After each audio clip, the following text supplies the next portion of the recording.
Hey everybody, welcome to another episode of the Whiskey Geeks. My name is Tim. That was awesome. My name is Alex, and we are two brothers who are about to geek the F out because today we have the absolute honor and pleasure to be interviewing Juan Doe. Oh my goodness, you'll notice behind me, those watching, the splendor that is the Juan Doe books that we own. And then Alex, show them the brand new one, Spectro, just dropped this week. Go buy it, folks. It's on Aftershock Comics. Hit up that local comic book shop. Yeah, full disclosure, we're going to let you peek behind the curtain. We've already done the interview. It's amazing. Oh my goodness. Oh man. Juan, thank you so much. Oh, it was so much fun. So much fun. So we just had a ton of fun chatting with Juan for the better part of an hour about his career, the creative process, diving deep into Spectro, the new book, Bad Reception, Dark Ark. I mean, for those who have listened to us talk, listened to episodes before, Dark Ark's one of our favorites, one of my favorites. Yeah, it's just amazing. So this is an amazing chat. But first, Alex, this is a Whiskey Geek show. So real quick, we decided to pour a little drink as well. We did. You'll notice for those watching, for those not watching, we are sipping on the James Eady 11-year-old Colila. Yes, we are. Why did we pick this one specifically for our chat with Juan? Well, we wanted, because Juan does all of his work with, or a lot of his work with Aftershock Comics, which is a smaller comic studio. We wanted to go with something a little off the beaten track. We wanted to do an independent bottler. But of course, we still wanted it to bring absolutely everything you could possibly want in a whiskey. So this is an 11-year-old Colila that has been finished in refill Palo Cortado hogsheads, ladies and gentlemen. Boy. And it is coming in hot at 56.5 ABV. See, so it really punches you, and it's strong and dark and peaty, much like, the horror books, and lets you really think. But then there's this nice underlying sweetness that, as you'll notice with our conversation, Juan's like the sweetest, most awesome dude ever. We had a great chat, and gorgeous. His artwork's gorgeous. Oh, and unbelievable. This bottle's gorgeous as well. So big thanks again to Juan. You're about to listen to a nice long chat that we had with him. Keep coming back. Oh, real quick, I wanted to mention, we're going to be doing, if you didn't listen to our last episode, we did a recap on episodes 1 and 2 of the Obi-Wan Kenobi show. So go listen to that. We're going to be doing more of those instant reaction shows to that. If you have any questions that you want us to answer in our next episode about Star Wars or Kenobi, please send them to us either on Instagram at The Whiskey Geeks or thewhiskeygeeks@gmail.com. We're going to be putting up some random polls on our Instagram to ask questions. We've already got a couple in, which is pretty fun. So we're going to do a mailbag episodes. So awesome. Anything else you want to say, Alex, before we get into this interview? Just hit up your local comic book shop, grab a copy of Spectro, because this is one of the most fun and thought-provoking kind of horror anthology books. No, I mean, sorry, let me rephrase that. This is one of the funnest, best drawn, put together books that I've read in a long time. And it also is deep. It has some really cool through lines. Makes you think, and it is absolutely gorgeous. There we go. So without further ado, folks, we're going to get into our interview. We're not going to do an outro, so this is going to be our outro. Alex, take us out like we normally do, and then you're going to get this nice long interview with Juan. All right, everyone. Thanks for tuning in. Hit that subscribe button, and Scotch and Stories, they were made for each other. Cheers, Tim. Boink. We're sitting here. Oh my goodness. Juan Doe. He's here. Virtually, he's here. Yes. Thank you so much for jumping on the show with us. This is a real treat for the two of us to be talking with you. We are big fans. Thank you. Pleasure to be on. I'm looking forward to this conversation. Ooh. Absolutely, man. Let's go. Right on. Well, we're going to get this out of the way, and I'm sure you've probably talked about this a million times, and I'm sorry to make you do it again, but for those that might not know, your actual name is not Juan Doe, and there's a reason why you don't really have a photo. Well, we have a nice little photo up of you, but we're not going to be seeing your face. Do you mind giving us the the quick rundown of that? I've heard the story. It's an interesting story, so I think other people might be interested by it. Yeah. I'm curious which story you heard, because I think there might be multiple stories of the Juan Doe origin. Oh my gosh! Well, in that case, no, I don't want to spoil anything. I want to hear the one straight from you that you're going to tell us now. Yeah. Well, yeah. So Juan Doe is my artist name, but it's also a character that you could say my alter ego. So in that sense, there's very much a comic book superhero sort of ethos behind that, and I kind of painted myself into a trap here, because when I first did the Juan Doe character, which was a long time ago, it was in a different career. I was actually at that time doing more studio art, art world stuff, canvases. I wasn't doing comic book stuff. And at that time, that's when this sort of Juan Doe character came out. And that's how we sort of treated it. He was just like this, omnipotent artist character. He's definitely not real. he was not from Earth, but he fell in love with the culture of Earth, specifically art and comic books. So I just sort of created this alter ego, and through that character, I did a whole bunch of artwork, and he had like a backstory and a lot of different influences. But then every time I would go out in public, I would wear this costume. So it became sort of connected with, that's Juan Doe in costume. And it was always like a great time, and people took, remember, this is before like social media. So there wasn't that sort of virality to it. But that was the genesis of this character. So anytime anyone saw him, it was always in costume. So it sort of became like, okay, well, I'm going to just kind of be this character. It wasn't like I was out there every day doing it. It became more of a performance piece. But then that sort of, informed what I was doing as an artist as well. So it just became my, artist name.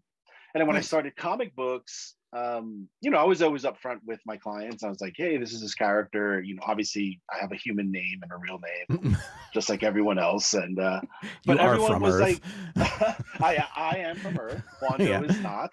I probably serve more as a physical proxy for the character, and I do all the work for him. But yeah, so it just kind of became this fun sort of thing where I'm not the first artist to embody an alter ego, but I never really made that the focus. Like, the work was always the work, so I never let the character even be known, to be quite honest. So even within the comic book realm, it was just always the work, the covers and the sequential stuff. I never really had a big visible profile in public. But if you go to the conventions, I'm just sitting at the table, in human form, and you could just walk up to me and talk. So I have had, that experience. I had gone to like every single New York Comic-Con up until COVID hit. So that's like the show that I did, and that's where I would represent myself. I'm originally from New York City. So the Juan Doe thing was just kind of this backstory thing. But I guess now that I've sort of fully embodied this, like where I'm writing stories and I'm drawing stories, I'm kind of like just this one man shop kind of thing. I think it represents what this Juan Doe thing is as well. So I'm having a lot of fun right now. It's still always about art and stories and comics. Nice. And I sort of try to live through that. Nice. Do you find that you kind of jump into your Juan Doe persona, like when you're sitting down to draw, to like craft ideas? Does it help with the creative process? Like, do you actually have all right, I'm going to take off my my dad hat and put on my Juan Doe mask and start the process? Absolutely. 100%. It's like going into a spaceship, because once I'm in that Juan Doe frame of mind, it really just allows me to focus on what the task at hand is, which is really, we build universes, we create fictional worlds. And from a creative point of view, like, especially now that I'm writing stuff, it really is an immersive process. It is a metaverse where you have to live in it. at the beginning, just through words, just that's why I love writing now, because there's so much power that you can get across before you even draw anything, so it's this whole new thing that I'm experiencing.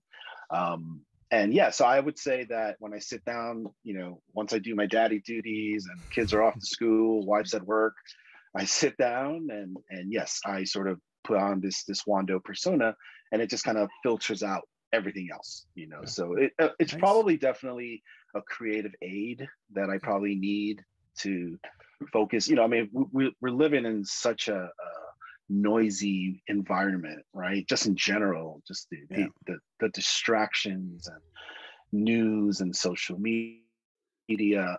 So I've really found this to help me focus on my work, because I only have a set amount of time. I'm just like everyone else. I have a family, I have obligations, I have duties. So the time that I'm able to work, it really has to be focused. So I don't play around with that stuff. So if this character helps get the work done, in of high quality, then it's all good. I have fun with it. Everyone sort of seems to dig the concept as well. And there's a lot of meta stuff going on, that I'm also engaging in. Juan Doe is actually a comic as well. It's and no one has ever seen this comic. Oh, really? It lives within the confines of the laboratory somewhere. Yeah. But I think that's kind of like a part of it. I think I had always seen this character as doing these things in comic books and then kind of retiring and then telling his story and filtering all of the experiences that I've had drawing comics while being a comic book character doing his own comic. So it's definitely some like Charlie Kaufman. There's some Charlie Kaufman-esque. I think, look, to be really open about it, it's always been a very meta art project for me, like a physical art project. To give you even more backstory, then if we're going to go this path, I used to be for all intents and purposes, a professional clown. In fact, I was a acrobatic magical clown, and I spent from the ages of 13 to 21, so very formative years. Wow. Training, clowning, miming, and then I worked for these party people. In fact, Purple Pickle Party People 8. That's amazing. I'll never forget that name. A friend of mine invited me to be his assistant on a summer gig. I had no idea what he did, and he took me to this like factory, and it's just full of costumes and characters. I'm like, dude, what do you do? He's like, oh, I'm a clown, and you're gonna be my assistant, and you're gonna wear, Barney, Ninja Turtles, like whatever. It was the beginning of a quite fascinating turn in my life, because that's where I began to learn a lot about myself, was through performing. And I didn't realize it at the time because I was just an assistant at first. But by the time I was 16, I was an active performing clown, but like the craft of it, not just that I put on makeup and act silly, the actual performing part. So years later, after I sort of, finished doing that, and then I got into art and fashion and painting, and I was doing that stuff and computer graphics. It just sort of followed along this costume thing, and then it took a while to realize that, oh, Juan Doe is like my clown outfit, basically. So and I think even within literature, there's a lot of that psychology when you talk about clowns, or the sad clown, or the clown brings joy and happiness. So yeah, that's some real origin stuff. I don't think I've ever shared that story. Yeah, I love it. Like, that's really, yeah. And somehow this turned into, because Juan Doe was always a comic book fan, when the comic book thing came into his life, it was like let me, I got a cover gig at Marvel, like for my first gig. Like who gets that? That's like crazy to me. And then that, started the thread that led into this career that I'm now in, almost 20 years later. Amazing. I don't think I don't think people really understand how much psychology and work goes into those kind of performative arts. In my previous life, I was a booking agent, and I worked with a lot of variety acts. So I you know, and I am very good friends with, like, they're dubbed the world's most extreme magic circus extravaganza show. They've got like Wow. 40 Guinness records, and I've worked with a lot of like magicians and sword swallowers and fire eaters and everything like that. And like, but like the psychology that they put, or like that goes into creating a proper like busking set to make sure that an audience is on your side, or to like get them against you and then bring them back. It's this whole other kind of, like you're talking about, this whole kind of meta performance art to being able to capture an audience that I think people on the surface, they think, oh, you just go out and you do a back handspring and you juggle some stuff and that's it. But like, no. The carny barking and like getting the people into the palm of your hand is such a fascinating, interesting aspect of that whole world to me. So and seeing people do it really, really well is fascinating. Yeah. So there you go. Yeah. Yeah. You're absolutely right. No. So you have a bit of an understanding then of some of that process. Definitely.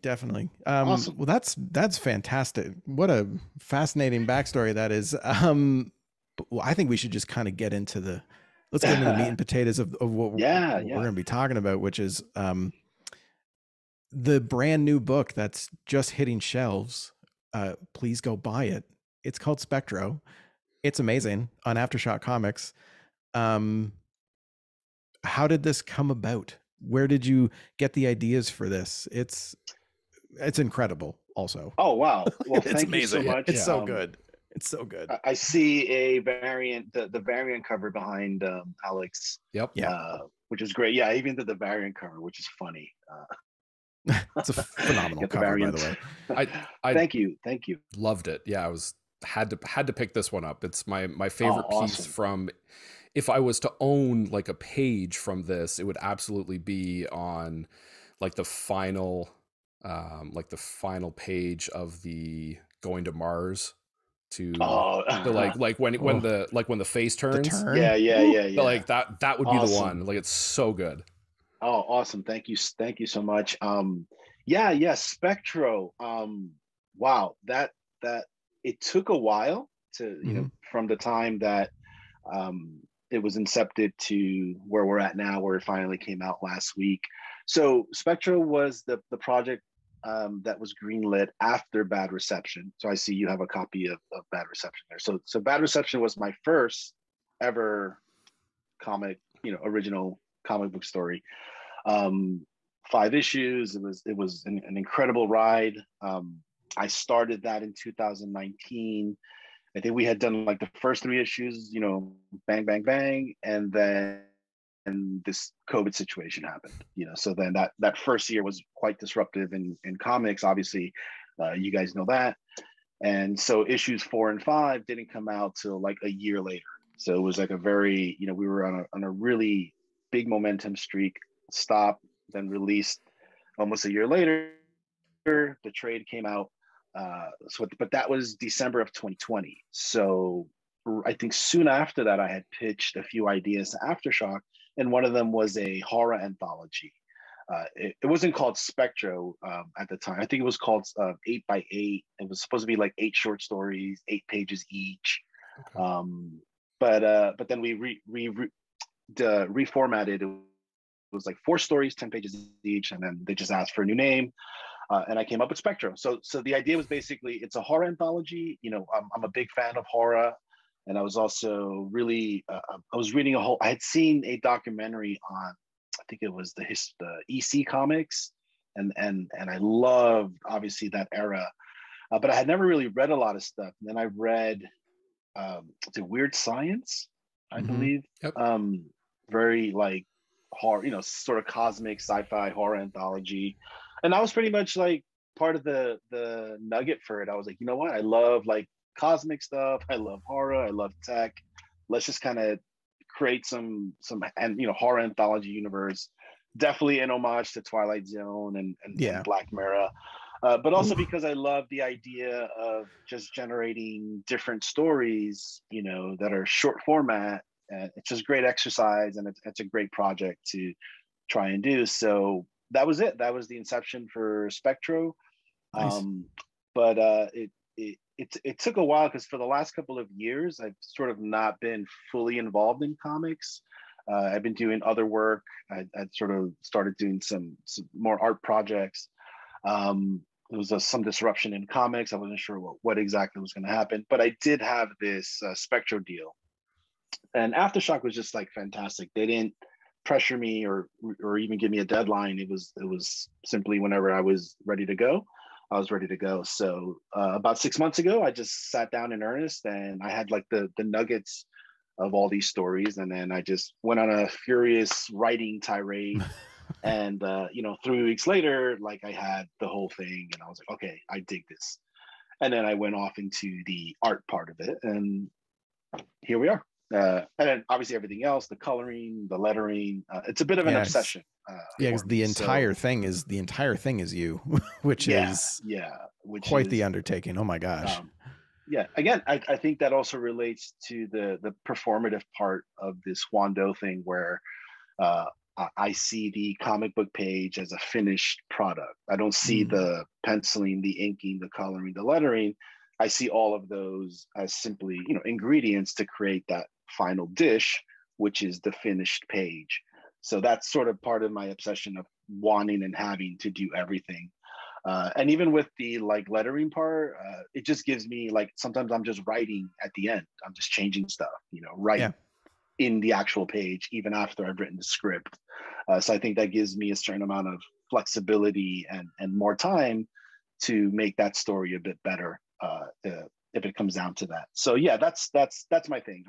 I need to do the whole thing if it's a story that I'm creating from scratch. So hopefully you guys dig it, and it was enjoyable.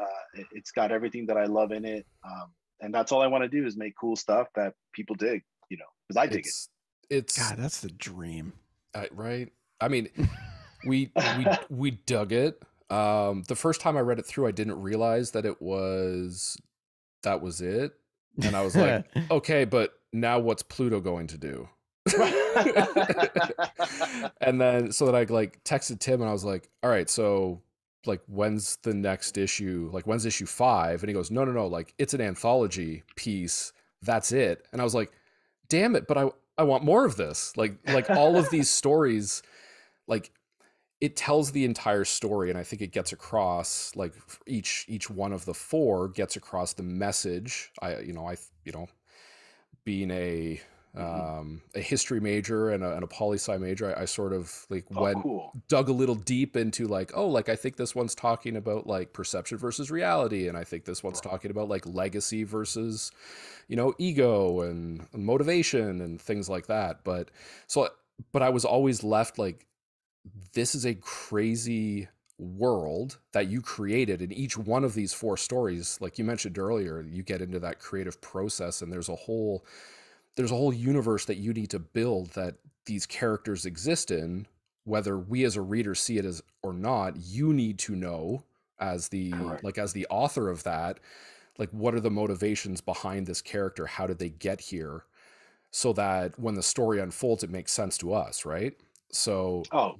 You did that so splendidly 4 times in 10 pages in each. 10 pages, yeah. And I was left with questions, with thoughts, with awesome. it left me thinking like, so in the, I don't want to spoil it because this is brand new. We could. Well, fair enough. Yeah, it's only been out a week. I was just going to say we could blanket spoiler warning, but yeah, we don't want to do that because it's brand new. Yeah. So, but like, just go read it, everybody, so and then. But I'm gonna throw a couple thoughts out there. Did he climb the mountain? Is one of the things that I was left thinking about. Was like, did he succeed in his goal? I really liked the first story about the gamification of our lives. I got such Black Mirror vibes out of that first one, and it was incredible. Yeah. Oh man, yes. It's like, I love this. I want so much more of that. I want I want to see other people buy that product and right. and go through like, oh man, and I want to see someone like turn into the opposite and just be like, no, like I'm out, and like I want that monster created. Yeah. So it Oh, that's was, so cool. yeah, like it was very thought provoking. It wasn't like, we've talked about a lot of comic books, like, since we started doing this, and some of them were like, look, this is like an essential read, or this is like a very nice fluff fun, you can just dip into it and it's not going to leave you thinking. For me, this was like both of those things. It was really fun, it was beautifully constructed, but then it left me thinking, and like I was asking questions about the nature of, like, the nature Mm, of being. Like, at one yeah. point, I am one of those people that has read Plato's Republic, Mm, um, but the parable of the shadows in the cave and like right. perception of reality, like, well, are you just the shadow that you see on the wall? Or, and so some of that came up in both the Pluto one as well as going to climb the mountain in Mars. I was like, is this a reflection of reality, or Mm. is this person's reality? So anyways, it was really dug it.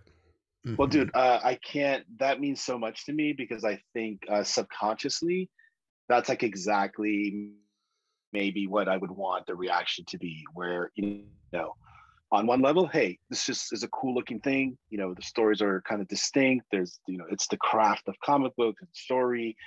But then there are those philosophical questions that you mentioned that I absolutely was trying to imbue, Yeah. not because I knew the answers, but because maybe I'm searching for my own perspective on that. So I find, first of all, I love science. I find the discoveries of the origins of our universe to be fascinating.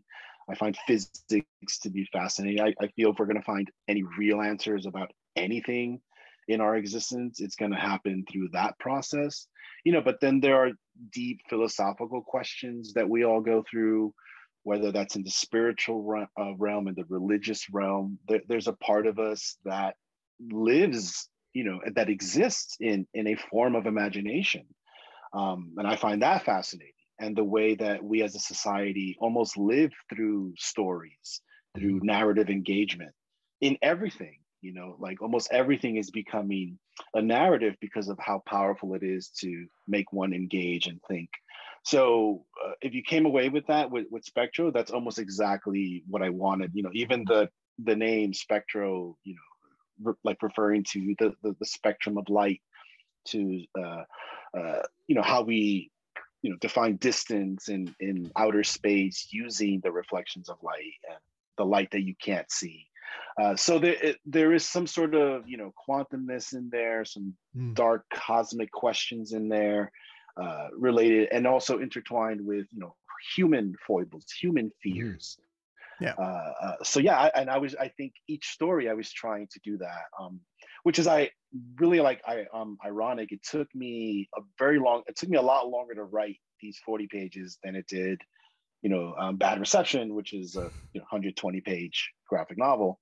Right. But it was because of that, because each universe was so distinct. I needed to make it distinct, but also feel like you're part of this spectral verse. Yeah. This, like they all exist within this universe, and I think I accomplished that. So your comments really I deeply appreciate it, because that's almost exactly what I was going for. Yes. And Yeah. even if you don't get to those places where you're asking questions, I just want you to enjoy it as these cool little horror stories. I honestly, I think at the base of it, I think even just the base, you could fly through it, fly through, read it in a day. And if all you take out of it is like, oh, those are 4 cool little horror stories, I think you knocked it out of the park on that level. And then I think, so for me, I've read it 4 or 5 times Right. now, all the way through. And then each time Wow. I'm picking up different things or thinking about different things. And most recently, on my last read through, specifically the Mars one, it really got me thinking about my own legacy, and it was like, oh my gosh, what the hell am I gonna, what's my legacy? What am I leaving behind? And oh my Wow. goodness. And it really hit me deep in that one. And so I think I think you absolutely knocked it out of the park. It's a phenomenal book. We're just going to go ahead and spoiler warnings, everybody. This book is going to be showing up later in the year when when we recap things, because it's awesome. It's really awesome, and I really hope everybody watching and listening goes and buys it and reads it. Awesome. That means a lot. Thank you so much. Thank you. Hopefully, maybe there's more down the line. It's an anthology series, so maybe there could be a volume 2. Oh my gosh, volume 3. So and it's definitely something I've thought about. So I'm just happy to have this out. And is this technically, is this only your second time like kind of writing a story? Like Bad Reception was your first time writing a comic book, and this was just like, I mean, that alone is bananas to me, that the second guy and even the first goes. So I mean, we can talk Bad Reception for a minute. Chat Bad Reception as well. I mean, that was super fun. I picked that up just a couple weeks ago, knowing that we were going to be having you on. And I mean, as people know, people who have watched the show, like, and you can see behind me for those watching, I'm a massive fan of Dark Ark. We've talked about Dark Ark a lot. I'm a big fan of that book. And so then, kind of in doing research and stuff, I was like, oh man, I got to go get that Bad Reception, and picked it up a couple weeks ago and tore through it. And I was just like, this is such a fun whodunit little little murder mystery story that like wraps up amazingly well and was super satisfying. It's graphic and bloody in all the ways that I like horror books to be, but it wasn't like over the top and campy and cheesy, but like all the characters were fun, and the concept of the like the FOMO of not having your phone. And like I've had that where oh my god, I forgot my phone at home and I'm just going to get groceries, and then I'm just constantly touching my pocket and like, oh my god, where's my phone? Someone's dead. I'm gonna go home and my wife's gonna be dead, or my kids are missing. And like that whole fear, like that totally brought all of that up. And man, taking a vacation, going somewhere to a wedding where there's no phones, that sounds pretty awesome. Delightful. When there's not a giant stalking creature in the woods. But man, fun book. Alex, did you have any thoughts? I really kind of went on a rant there. Thank you. It was like some of the same through lines in Spectro. Like I saw the sort of origins in Bad Reception. Just about being slaves to your phone, like that was very much the theme of the first story in Spectro too, right? So I found it interesting that like clearly this is something like that you've thought about a lot. I know I've had multiple conversations with both my wife and kids about like, put your phone down, Dad. Like it's parent time. And I was like, you're right. Like what I'm doing right now is absolutely pointless. Does my fantasy football lineup need to be looked at right now? Like, no, it doesn't. Like, absolutely not. Like this is tea party time, and put the phone down, put your tiara on, and let's spend some quality time with the kids. Right. Nice. So it just, I thought it was very, like, it's a very topical theme to have through. And I could see the anxiety that a lot of the characters were going through. Like I could see that reflected in like not only myself, but like, oh yeah, like this friend or this family member would totally be that person who like snuck a cell phone in the sock or something like that, right? Like pulls an Ari Gold, like, has always got to have that Nice. second phone. Absolutely. Nice entourage pull there, buddy. Yeah. Yeah, no, thank you. Again, yes, but I mean, Bad Reception was a sort of shot in the dark.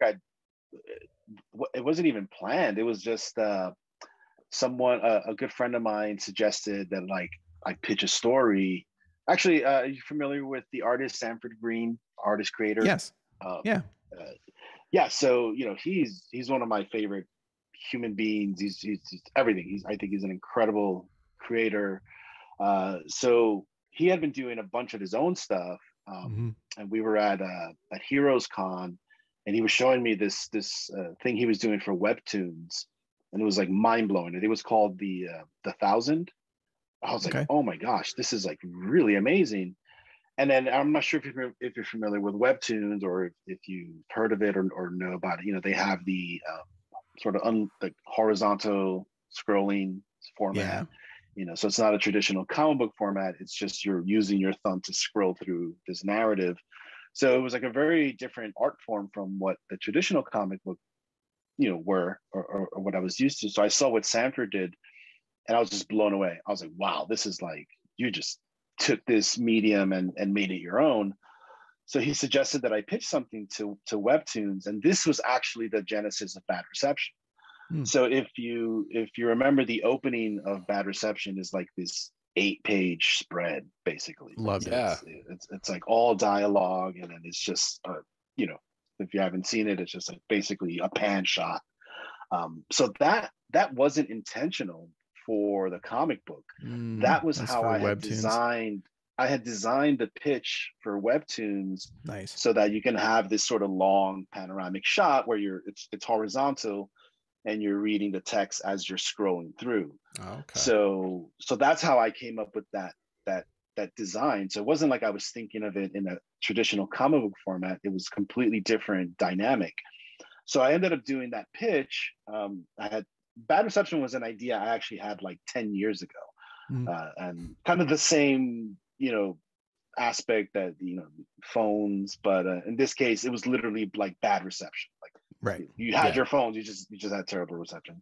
So it was a good story to update for today's social media landscape, and so that's how the idea came to be. But webtoons actually passed on it, but everyone I had shown it to thought it was a really good idea. So then I was like, hey, maybe this works as an opening for a traditional comic. And so I reformatted it. I put it in the pitch. I just sort of reformatted the pitch for a comic book. I sent it to Aftershock, and they loved it, and they greenlit the project. And then it was crazy because full disclosure, I did not think it was going to get picked up. I just said, hey, okay, I'll just send the pitch. If something happens, then I'll deal with it then. But so sure enough, when it got picked up, now it became, all right, can you actually write a 5-issue, straight up graphic novel, story? Can you do that? And I think my attitude was, well, let's see. Yeah. So it was very much like a challenge. And I think if I look at my career, it's almost gone in reverse, where I started as a cover artist for Marvel. So my first 5 years, I only did covers. I didn't want to touch sequentials because I knew how much work was involved. Yeah. And I had other work that I was doing, so the cover gig, those first 5 years was just like a really fun thing for me to explore. Marvel was one of my clients. Then I jumped into sequentials on the Fantastic Four in Puerto Rico trilogy, which was my first major sequential project. So then that planted the seeds for the evolution. So I went from that to then I did Legion of Monsters, so I had sort of gotten into the sequential role. And then in 2015, Aftershock made me the offer of doing American Monster with Brian Azzarello. And that was like, oh, wow. Like, 100 Bullets is one of my favorite books. Brian Azzarello is one of my favorite writers. Like, that is awesome. So we did that first volume of American Monster. And then for the next 4 years, I was just pumping out like at least two graphic novels a year, from Dark Ark to like Animosity. Yeah. So by the end of my Aftershock run, after a few years, I had about, 8-10 graphic novels. I had worked with some of the best writers in comics: Colin Bunn, Marguerite Bennett, Jeff Loveness. Fantastic writers that I learned a lot from. So I think when Bad Reception came about, I felt that I had the experience and the tools to be able to craft this story and just have fun with it. I just had fun. I love, the whole slasher film trope. I definitely love genre. And I love it because you can wrap around a lot of stuff within that. There's a chance to be subversive. There's a chance to be, a little explicit. So I love genre. I'm not going to say that everything has to be perfect art. If you can tell a cool story and use genre, that's fine. So this is like my spin on the classic slasher whodunit, Yeah. So I had fun with that. And it was quite a process because it wasn't like a traditional script art. Sometimes I would just lay out a scene in pencil and then go back and put into dialogue. So it was like a mishmash. Every issue was like a bit different the way I constructed the story. But at the end, I had a process. And even halfway through the last issue, I had about 4 different endings. So that was like an awesome position to be in. And I found it fascinating that you could be sort of like halfway through an issue and be able to go in like multiple directions. So at the end of Bad Reception, what I really realized was like how in love I was with writing.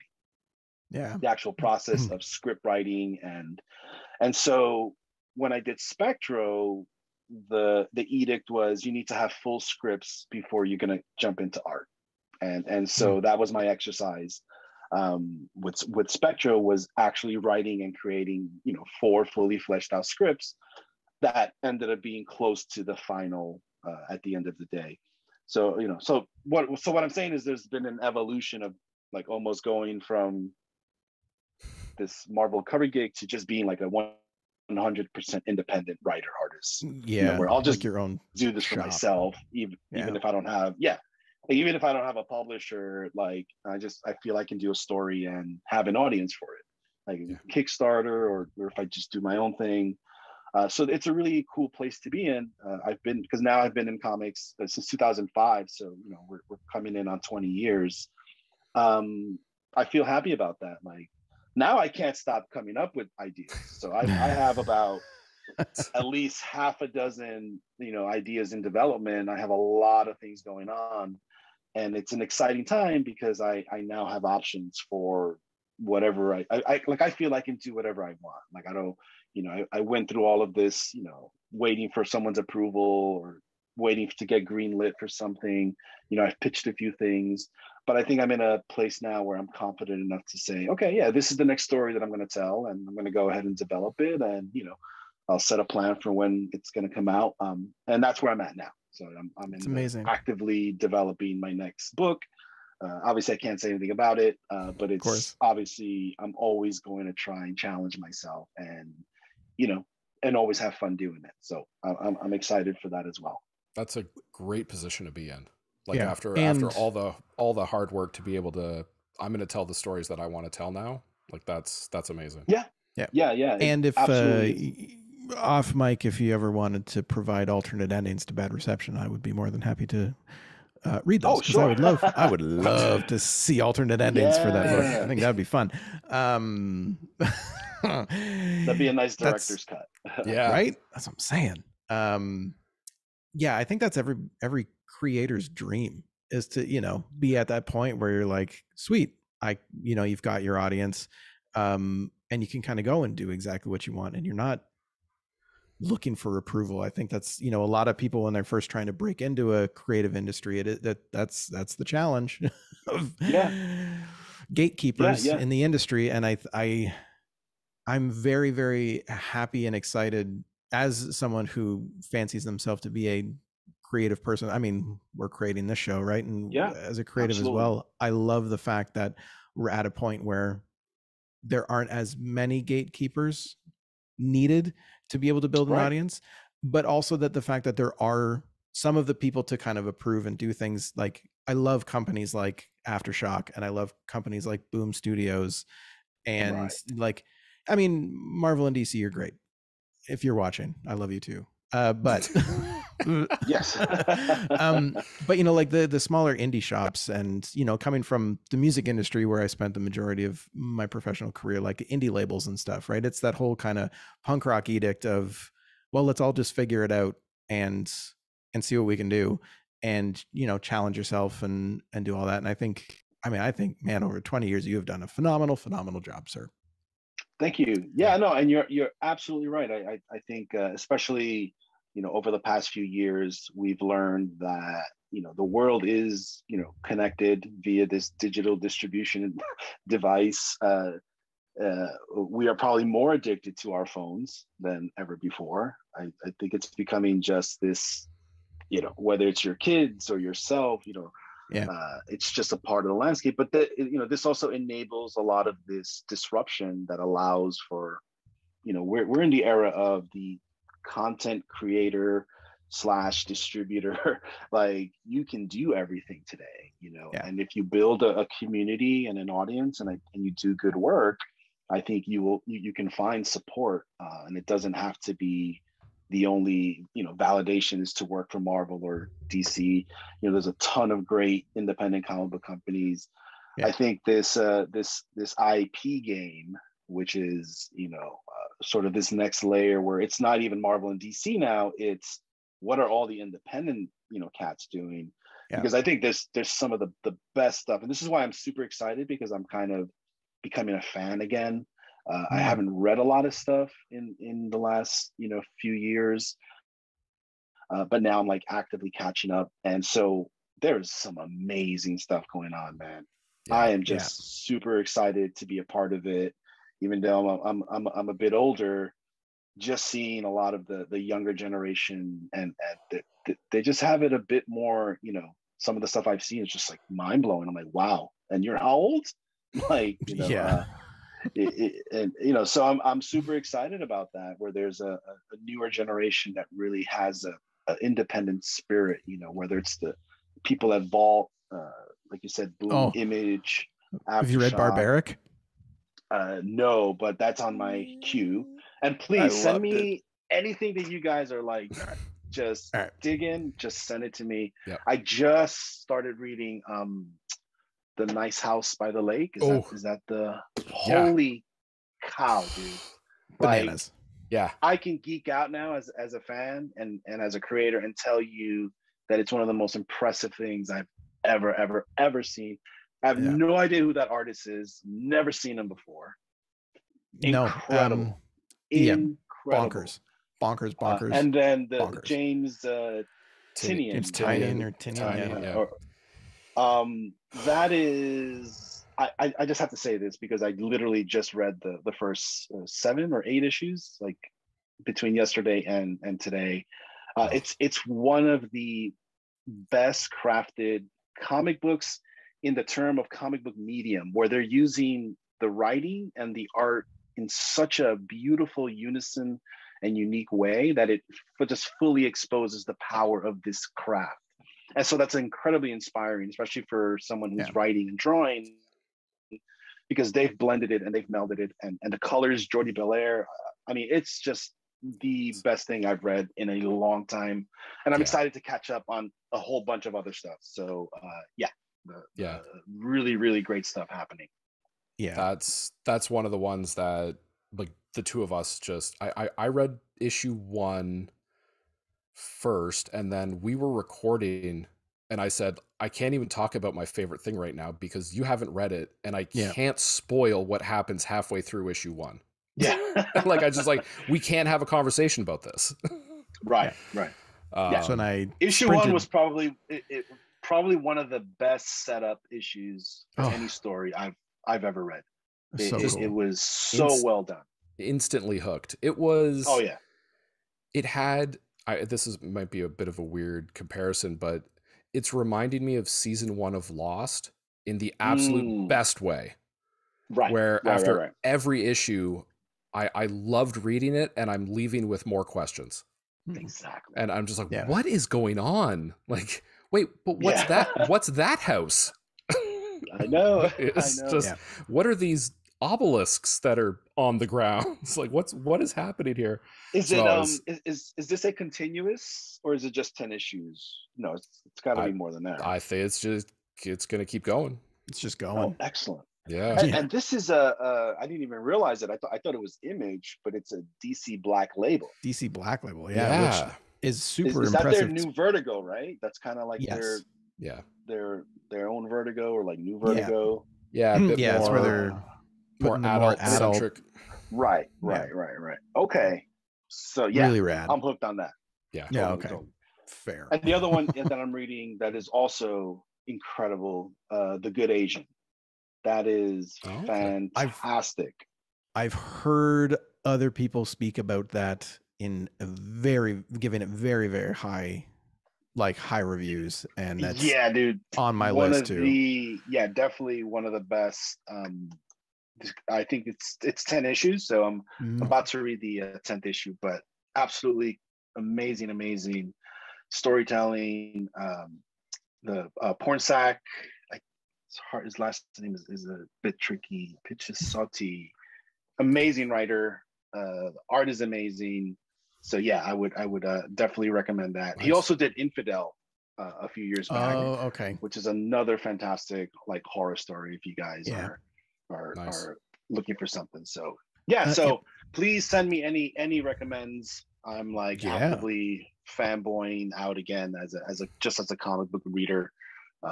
So I love it. Will do. I'll shoot you a note with a couple of things. Yeah, that Barbaric on Vault Comics is super fun. Okay. Super fun. I'm there. It's a cursed axe that makes sure a barbarian only kills bad people.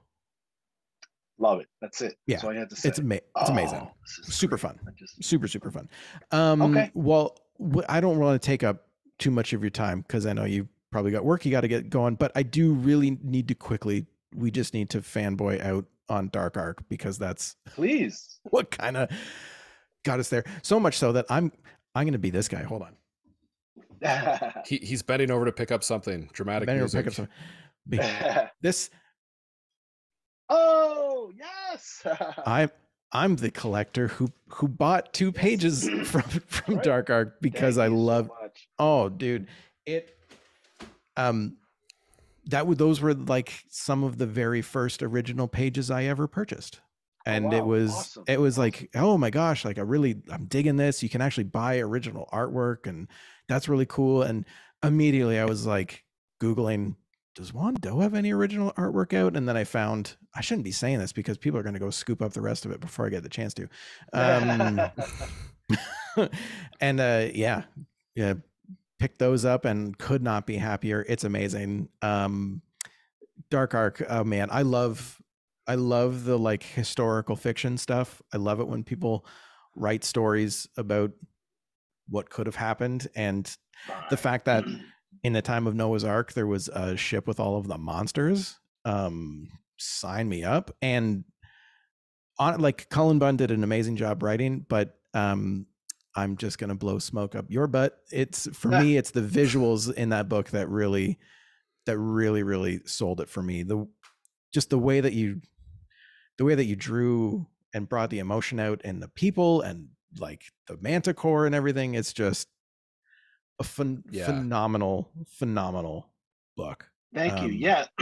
Man, so cool. That was and is and continues to be one of my favorite anything that I've ever worked on. It's the longest project I ever worked on. I think it was I think I did 3.5 volumes. Unfortunately, I didn't finish the last 3 issues. There was just this was a time of the pandemic and some conflicting schedule things. But that idea, when I first heard that idea, I thought it was one of the greatest ideas I had ever heard. What an alternate history kind of spin. Yeah. And especially if you're a fan of monsters and horror and myths, I was like, this is a no-brainer.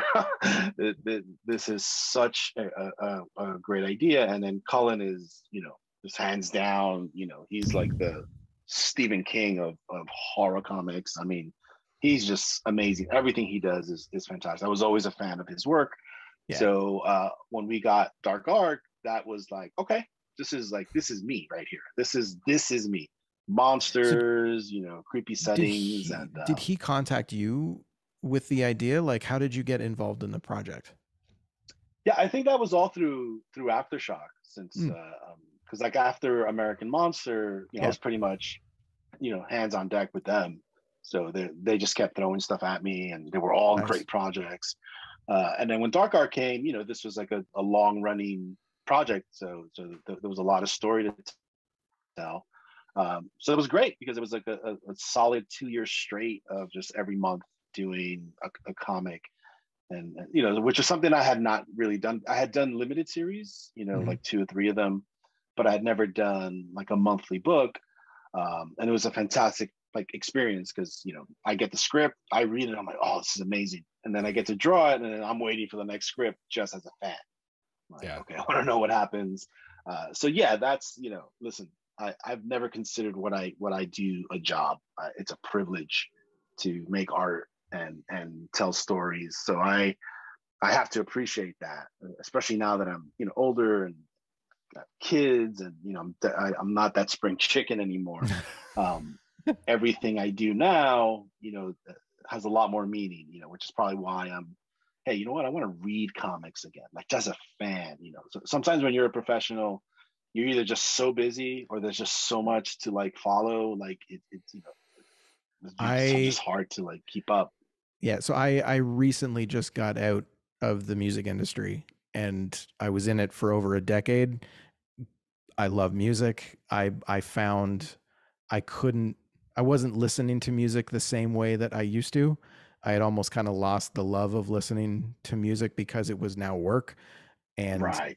I worked a lot in live concerts and live music, and going to shows, my brain would just flip to work mode, and I would just immediately start looking at like, that barricade's not set up properly. Where are the exit points? There's not enough security over here. Like, who's running this? This production is sloppy. That snare drum sounds like garbage. I would just, and now that I'm no longer fully working in it, the last like couple of months have just been so good for my soul because I've been able to like listen to music again, and it's not work, and it's just listening for the joy of it. So I totally get what you're saying, that when you're in a creative industry, it sometimes is hard to enjoy it. So being able to get to that point again, to like consume the medium and enjoy it, is it's pretty refreshing.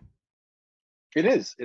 I'm having a blast now. Like I absolutely feel like this is just like another plateau that I'm on right now, and it's like, all right, I just want to read comics, man. I just want to have fun. I love this medium. Yeah. I believe in the power of the medium. It's everywhere. I'm also a big movie and streaming guy too, which I think you guys are as well. Just from hearing some of the topics that you guys talked about and movies, so we're simpatico there, man. Like I'm a fan first and foremost. Yeah. So well, hey, you ever want to come back and talk about a movie or something like that? We would love to have Juan Doe reviews a slasher flick or something like that. Oh, I am love that. on board. Yeah. I just saw Doctor Strange. I heard you guys talking about it as well. Haven't watched it yet. No spoilers. I heard you guys talking about Moon Knight, which we just finished. Yeah. So some of the Marvel U stuff. So I think we have a lot of similar interests without a doubt. So yeah, I would love to come back. I love chatting about this stuff. So anytime, man. You guys let me know. Amazing. Alex, any last questions before we let Juan get to his workday and we go to bed? Because we're old dads with young kids. I was gonna say he's gonna have a second cup of coffee, and we're both gonna turn the lights out. Yeah. No, I guess the only thing would be, is there going to be any original art for Spectro? Ooh. Or was that more of a digital medium? Yes. So Spectro, the first story has original art, and then the rest is digital. So I will go and see in what state they are in, because some of them may not be like fully finished. Yeah, that's like another thing too. Which we didn't talk about, but art, digital, traditional. I do both. And I started as a digital artist, and then I jumped into original art, and I did that for most of my career. And only recently, the sort of digital, ecosystem has just become more efficient. And as an artist, it's a different feel. It's not obviously like traditional art, but it has a lot of benefits. So it's something that I'm thinking a lot about, because I love original art. But sometimes if you're just doing so much work, having the digital aspect it's very efficient. Just helps. Very efficient, and at the end of the day, this is part of the question of what is comics, right? Is it the final printed page, or is it this black and white original thing that one must have?